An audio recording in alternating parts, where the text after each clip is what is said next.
চট্টগ্রাম দেশের অর্থনীতির অন্যতম চালিকা শক্তি, আর এই অর্থনীতির নীরব কারিগর খাতুনগঞ্জের হাজার হাজার শ্রমিক। দিনের আলো ফোটার আগেই শুরু হয় জীবনযুদ্ধ। ভোগ্যপণ্যের এই বিশাল আড়তে শ্রমিক ঘামে সচল থাকে সংসারের চাকা। সামনে নির্বাচন, দেশের অর্থনীতির এই নীরব কারিগরদেরই একজন ৪৫ পেরোনো ফরিদ ২০ বছর ধরে খাতুনগঞ্জের এই আড়তেই বস্তা টেনে জীবিকা নির্বাহ করছেন। তার কাছে ভোট মানে নিরাপদ ভবিষ্যতের নিশ্চয়তা।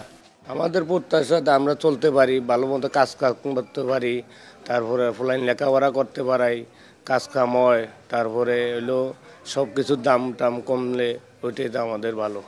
কাজের অপেক্ষায় আড়তের সামনে বসে থাকা এই শ্রমিকদের দিনে আয় ২০০ থেকে ৩০০ টাকা। কিন্তু দ্রব্যমূল্যের ঊর্ধ্বগতিতে এই আয়ে সংসার চালানো কঠিন।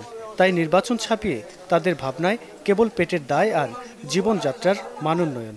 যে দেশের ভালো করবে এবং ভালো পরিবেশে দেশ চালাইতে পারবে এমনই একটা নির্বাচন আমরা সবাই প্রত্যাশা করি। অবৈধ নির্বাচন আমরা চাই না, আমরা চাই সঠিক নির্বাচন, তত্ত্বাবধায়ক দিয়ে সঠিক নির্বাচন, সবাই নির্বিশেষে দল মত নির্বিশেষে সব দল নির্বাচন করতে চাই, শান্তিপূর্ণ সরকার চাই। আমরা তো সুস্থভাবে আমরা চলতে পারি, খাইতে পারি, দেশ চালাতে পারি, ভালো মতো চলতে পারি। আমাদের কাছে সরকারের কাছে আমাদের এটাই বড় দাবি। আমাকে এমন দৈন্যদশা সত্ত্বেও জাতীয় নির্বাচন ঘিরে শ্রমজীবী মানুষ ভাবেন দেশ নিয়ে। অনেকেই মনে করেন অর্থনৈতিক মুক্তির পাশাপাশি রাজনৈতিক অধিকারও নিশ্চিত হওয়া প্রয়োজন।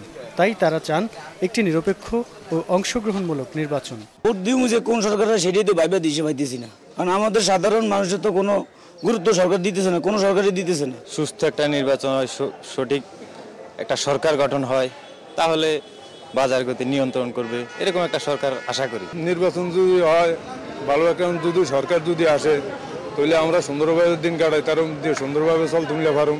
খেটে খাওয়া মানুষের প্রত্যাশা সুষ্ঠু ভোটের মাধ্যমে দেশ ও মানুষের উন্নয়নে কাজ করবে নির্বাচিত সরকার।